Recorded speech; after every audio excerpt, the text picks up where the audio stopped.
Happy Wednesday, everyone. Well, not if you're Whoopi Goldberg, a.k.a. Karen Johnson. Yeah, who knew Whoopi was a Karen? I thought that was only for white people, like Toyota Priuses and skiing. Roll it, Francis. Good morning and welcome to The View. You all saw the news. Whoopi will be back here in 2 weeks. Okay?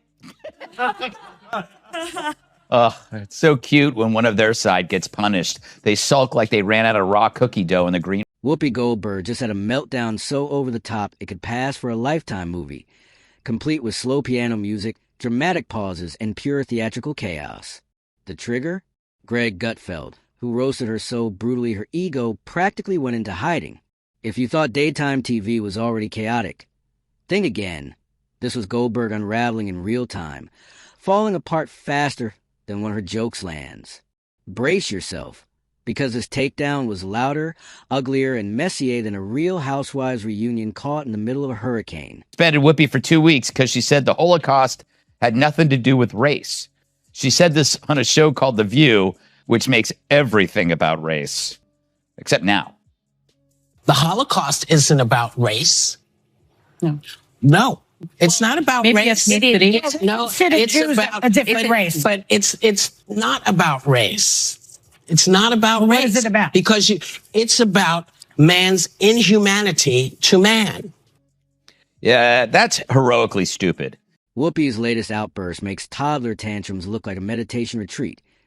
One moment she's lecturing from her full-leather throne on The View, and the next she's unraveling like a cheap sweater tossed into a spin cycle. And the spark that lit the fuse? Greg Gutfeld, the Fox News firestarter who wields sarcasm like a flamethrower in a fireworks shop. Otherwise known as Hell's DMV. Whoopi Goldberg asked how much different are the values of the Trump administration from the Taliban?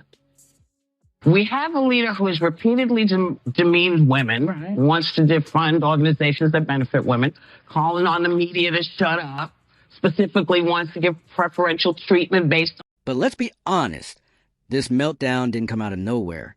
Goldberg has been slowly spiraling toward this public crash, like it was a luxury meltdown vacation. The View, once a place for lively debate, has turned into a chaotic group chat of 5 glitching Siri bots arguing over who's the most self-righteous.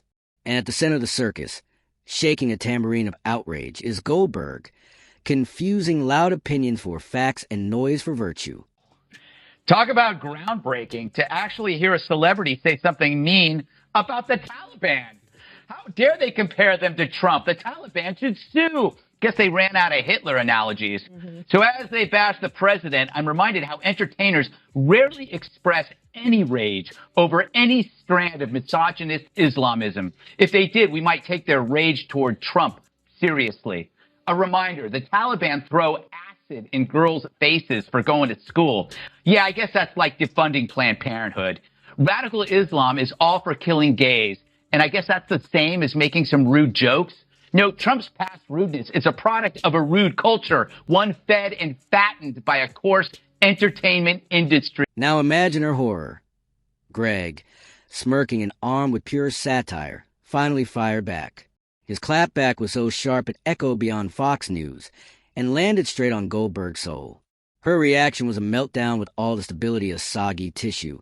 Gasps, eye rolls, and that signature look of disbelief that anyone would dare roast the self-proclaimed queen of daytime drama. And apparently they're throwing tariffs on manatee meat and bovine semen, which means The View is very unhappy. Ooh. Sausage maker Johnsonville is recalling more than 42,000 pounds of pork sausage for possible contamination with plastic fibers. Fortunately, authorities were able to track all 42,000 pounds to a single location in New York City. Let's be clear, this wasn't a simple roast. Greg didn't just embarrass Goldberg. He dismantled her talking points with the precision of someone filleting a fish, while she rambled through whatever trending cause had captured her carefully curated echo chamber. He exposed the holes in her logic, and instead of responding with reason, Goldberg defaulted to her signature move, flailing. This is someone who has turned emotional grandstanding into an Olympic sport, always ready to play the victim like a magician pulling a dove from her sleeve. But don't mistake this meltdown for genuine vulnerability. It was pure performance art. The View has become a petri dish of ideological conformity where real debate goes to die slow, jittery, and over-caffeinated. The hosts don't actually discuss anything. They nod in unison like perfectly polished bobbleheads, terrified of cracking their veneers. Every episode turns into a competition to deliver the most extreme take with maximum smugness, and Goldberg sits comfortably as the undefeated champion, serving lukewarm hot takes with the confidence of someone who skimmed a headline 2 weeks ago and now thinks she's drafting UN policy briefs. Brains are small, but who's the dumbest one of all? True, none of them are in Mensa, but who's the most densa?